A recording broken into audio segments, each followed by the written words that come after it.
네, 안녕하세요. 여러분들의 구독과 좋아요로 이 채널이 유지되고 있습니다. 네, 영상 속도는 1.5배를 추천드리고요. 항상 구독자님, 멤버십 회원님들에게 감사하다고 말씀을 드리면서 이번에 금융권 규제 내용이 매우 중요하기 때문에 그 내용과 그 다음에 나머지 이야기를 좀 해보려고 합니다. 이번에 이제 뉴욕 증시가 중동 불안 해소에 혼조세 부분으로 넘어가고 있는 실정인데요. 최근에 이제 V자로 많이 올라오다 보니까 이제 약간의 스트레스성을 좀 받고 있는 형태라고 볼 수 있습니다.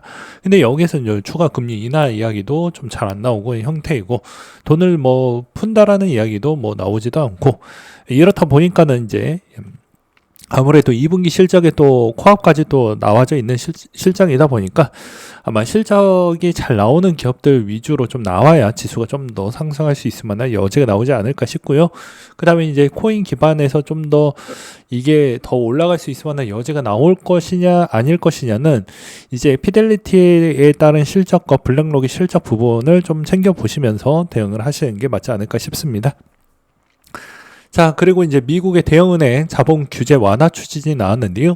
이 기준이 이제 아마 3.5에서 4.5 수준으로 하향 조정이 나오겠다라는 이야기가 나와주고 있는 실정입니다. 그래서 해당 내용을 보시게 되면요. 18년도에 도입한 SNR이 자산 규모가 2,500억 달러 이상의 대형 은행들이 레버리지 비율로 총 익스포저가 자기 자본 3% 이상에 유지하도록 하는 규제가 있습니다. GSIB는 2% 버퍼가 추가되었다라고 되어져 있는데요. 이게 이제 동일하게 취급이 되다 보니까 이게 쉽지가 않는다라는 것이죠. 그렇다 보니까는 국채 부분을 좀 더 유연성 있게 풀어주겠다라고 볼 수가 있습니다. 그리고 또 어떻게 들릴 수가 있냐면 이게 이제 국채를 좀 더 유연하게 풀어주는 형태도 되겠지만 위험자산을 편입할 수 있을 만한 여유율도 같이 늘어나는 측면이 있다 보니까 이런 점은 나쁘지 않는다라고 볼 수가 있을 것 같고요. 그리고 이제 또 다른 측면으로는 이제 스테이블 코인 부분에 따른 여러 가지 규제 부분도 같이 이제 반사적 수혜 부분도 뭐 갖췄다라고 볼 수가 있을 것 같습니다. 그러니까 이번 내용이 으로 인해서 이제 코인 쪽에 따른 추이도 이제 엄밀히 따지면 그 스테이블 코인 부분은 이제 국채 부분하고 직결되어져 있는데 SNR을 좀 내려줌으로써 이제 그런 스테이블 코인에 따른 비즈니스를 좀 더 활성화시킬 수 있을 만한 가능성이 열려져 있다. 이렇게도 해석이 가능하겠죠. 그 다음에 이제 최근 동향을 좀 본다라고 하면 블랙록이 이번에 ETF 총 공급량의 3%를 보유를 했습니다. 최근에 이제 블랙록의 추이를 본다라고 하면요. 어느 정도는 좋은 형태를 계속 보여주고 있고 여전히 나는 그래도 좀 안정적으로 투자를 하면서 실속도 챙기면서 하고 싶다라고 하면 아무래도 블랙록도 나쁘지 않는다라고 볼 수가 있을 것 같습니다. 그래서 블랙록 이번에 실적 어떻게 나오는지 잘 챙겨보시길 바라겠고요. 최근에는 이제 로빈후드 부분도 여전히 쉬지 않고 잘 흘러가고 있습니다. 왜냐면 이제 지수도 생각보다 나쁘지 않았고, 그 다음에 대부분 요즘에 빅테크의 인기도가 어떻게 보면 사이즈가 좀 더 커졌다라고 볼 수가 있을 것 같습니다. 그러니까 자율주행, AI, 그 다음에 여기서 코인까지도 들어가져 있다 보니까 생각보다는 이제 로빈후드에 있는 그 거래 빈도가 상당히 많이 올라오고 있다라고 볼 수가 있을 것 같고요. 그 다음으로 또 볼 수 있는 건 아무래도 이제 테슬라에 있는 위치를 볼 수 있는데 자율주행 부분에 따른 난제가 계속 받으면서 약세를 보여주고 있는 실정입니다. 이런 점은 어찌 보면 도지한테는 별로 좋지 않는다 라고도 볼 수가 있을 것 같습니다. 왜 그러냐면 엄밀히 따진다라고 치면 이 머스크 형님이 여러 가지 테슬라의 악재가 나오게 되면 다른 쪽으로 신경을 많이 못 쓰다 보니까 이런 점은 좀 아쉬워진다라고 저는 생각을 하고 있는 바가 될 것 같고요. 최근에 구독자님이 이제 코인베이스 이제 어떻게 보냐라고 또 물어보셨는데 그냥 중장기 투자자라고 하면 그냥 그대로 내버려 두셔도 상관이 없을 것 같은데 최근에 사클에 따른 조정이 좀 나왔기 때문에 이 조정 부분은 코인베이스도 같이 좀 받지 않을까라고 생각을 하고 있는 바가 될 것 같습니다. 그래도 이제 코인베이스는 코인베이스 부분에 따른 수혜가 엄밀히 따지면 가장 큰 수혜라고 저는 보고 있기 때문에 나쁘지 않는다라고 생각이 들고요. 그 다음에 이제 최근 동향에 있는 추이에서도 ETF 수급도 나쁘지 않는 형태입니다. 그러니까 더 내려가지도 않고 더 올라가지도 않는 그런 형태를 볼 수가 있죠. 최근에 이제 피델리티 아크 쪽에서 계속 긁어주고 있는 실적이고요. 이제 여기에서도 이제 비트와이즈 쪽에서도 이제 거의 비슷하게 구입을 해주고 있는 실적입니다. 그래서 아이비트건 굳이 볼 필요성은 없고 이 세 그룹에서 얼마나 많이 사고 있느냐가 중요하다라고 제가 누차 이야기를 많이 했습니다. 그러면 이제 대부분 그렇게 나쁘게 흘러가지는 않는다라고도 말씀을 드릴 수가 있을 것 같고요. 그 다음으로 이제 최근에 이제 보게 되면 체인링크 마스터카드 파트너십 발표를 또 하기도 했습니다. 이걸로 알 수 있는 것은 누군가는 이제 여기에서도 숨은 뭐 민코인이나 나머지 부분에 있는 투자 부분에 뭐 아이디어를 좀 가져가서 더 고위험 부분에 가성비 있게 슈팅을 가져갈 수 있는 걸 좀 챙겨보자라는 형태가 나올 것 같은데, 그것보다는 지금은 이제 어떻게 보면 사업이 확장되어 가고 있기 때문에 인프라 코인 쪽 위주로 투자하는 게 전 맞다라고 계속 주장을 하는 바입니다. 지금은 이제 당장은 수익성이 좀 잘 안 나온다고 하더라도 어차피 진입이 되려고 하면 어느 정도에 있는 인프라가 좀 잘 갖춰져 있어야 더 많은 물량이 들어올 수가 있는 것이지, 그렇지 않는다라고 하면 이게 들어오기가 좀 어렵다라는 것입니다. 그 다음으로 이제 마스터카드 같은 경우에도 파트너십을 이렇게 맺는 이유도 체인링크 부분에 따른 신뢰성을 보고 가져간다라고 볼 수가 있겠죠. 그러니까 데이터 신뢰성이 상당히 중요하다라는 걸 다시 한번 말씀을 드릴 수가 있을 것 같습니다. 그래서 체인링크는 체인링크대로 아마 그 자리를 계속 잘 지켜 나갈 것으로 보여지고요. 그 다음으로 이제 국내에서는 스테이블코인 뭐 잠재적 리스크로 해서 러그풀이 있다, 먹튀라고 이야기를 하죠. 그리고 결제 운영 부분에 오류와 범죄 악용 가능성이 있다. 그러니까 기술 오류가 빈번하게 있으면 그걸 쓸 수가 있겠냐. 그러니까 국내에 그 정도에 있는 기술력을 가져갈 회사가 있냐. 그리고 그만큼 테스트 부분도 일정 기간과 일정 금액, 일정 이상이 있는 금액을 실질적으로 한번 굴려보았냐? 없죠.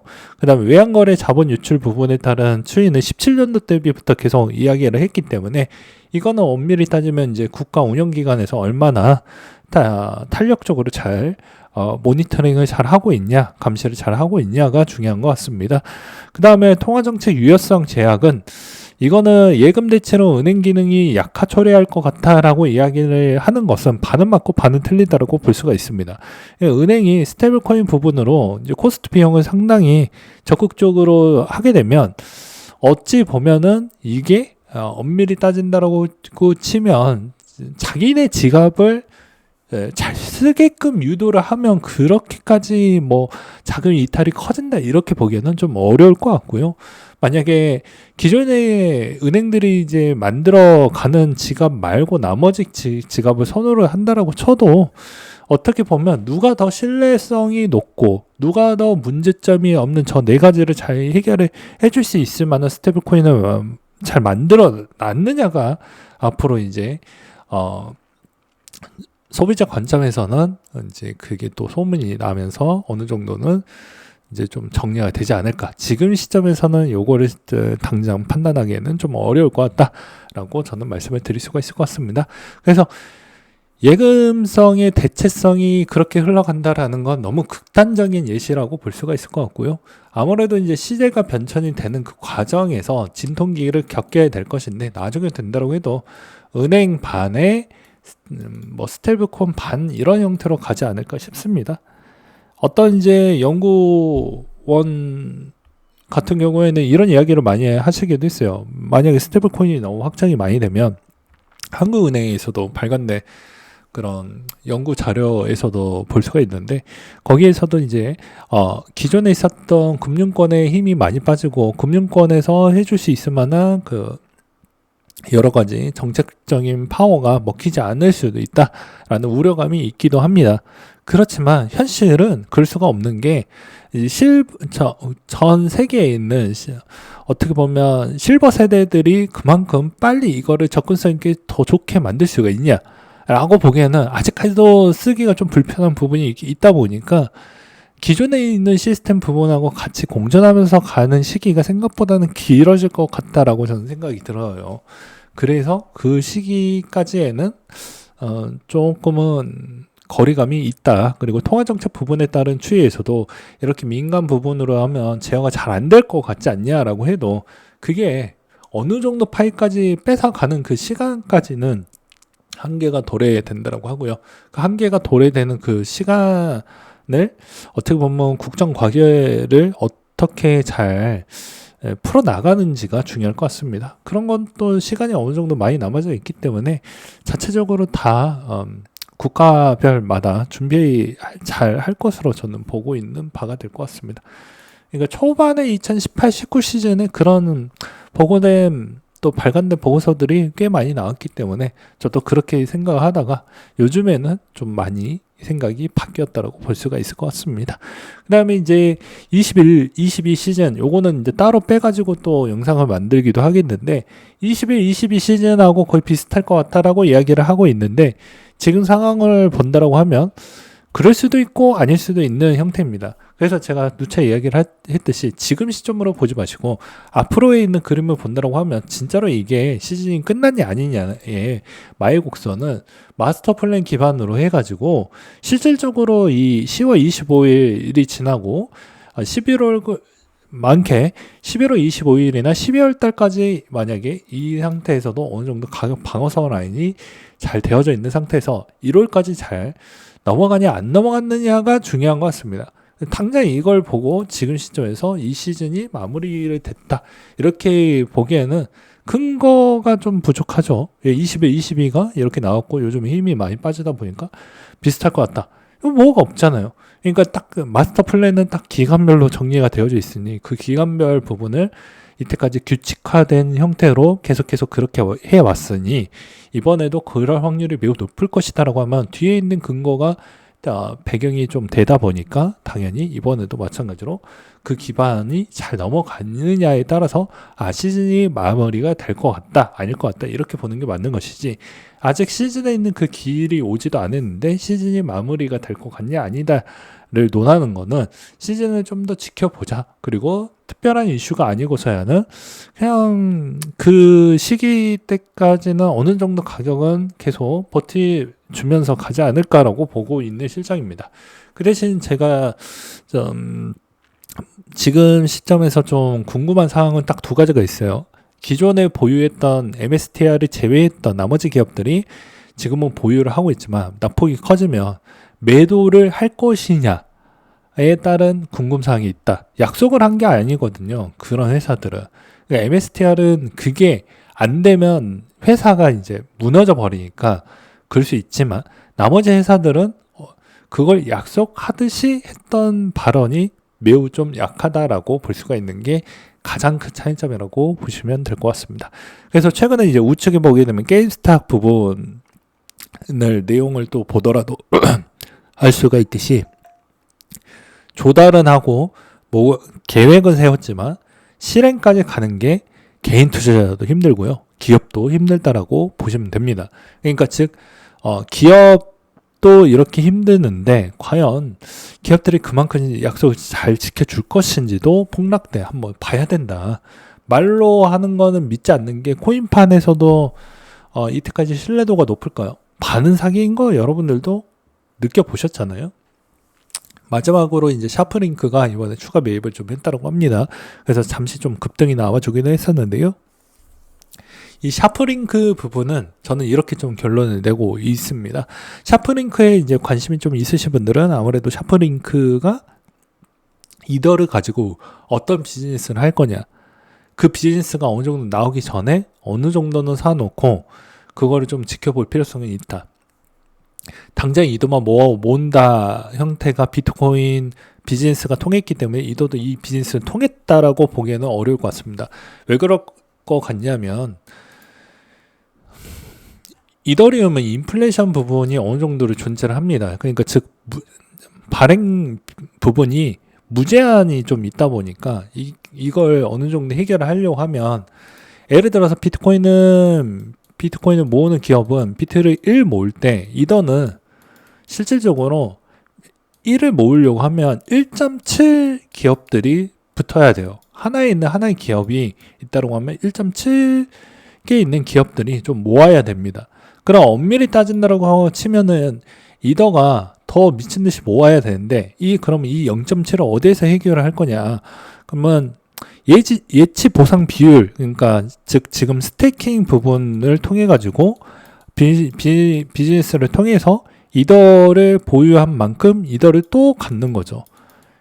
이런 형태로 간다라고 하면은 나쁘지 않고요. 그 다음에 어떠한 비즈니스를 하는지 아직 구체화된 이야기가 나온 게 없기 때문에 만약 이런 방향성으로 간다라고 하면 그때부터 이제 저 주가는 좀 날아갈 것으로 보여지고 그렇지 않는다. 그냥 모으기만 한다라고 하면 그냥 이도저도 안 되고 말 확률이 매우 높다라고 생각이 듭니다. 그런 점이 좀 가장 큰 차이점이라고 저는 생각을 합니다. 그래서 그냥 기존에 있었던 비트코인처럼 매입을 하는 건 전 좀 바람직하지 않는다. 뭔가 있어야 된다. 그리고 월드 파이낸셜 쪽에서 이제 조만간에 스테이블 코인 감사를 받는다고 하니까 뭔가 비즈니스를 좀 더 크게 할 수 있을 만한 기대감이 나온다고 하지만 아무리 뭐 대통령의 가족이라고 할지라도 이 자본 능력이 큰 시점에서 한 거와 작은 시점에서 이제 뭔가를 만들어 가려고 하면 시간이 오래 걸린다. 이쪽에서 무한 까임 방지용에 있는 카드를 가지고 있긴 하지만 그게 과연 요 4년 안에 그만큼 덩어리를 크게 키울 수 있는지는 계속 지켜볼 필요성은 있을 것 같습니다. 그러니까 나쁜 소식은 아니지만 그런 면도 좀 보셔라 라고 말씀을 드리면서 이상으로 마치도록 하겠습니다.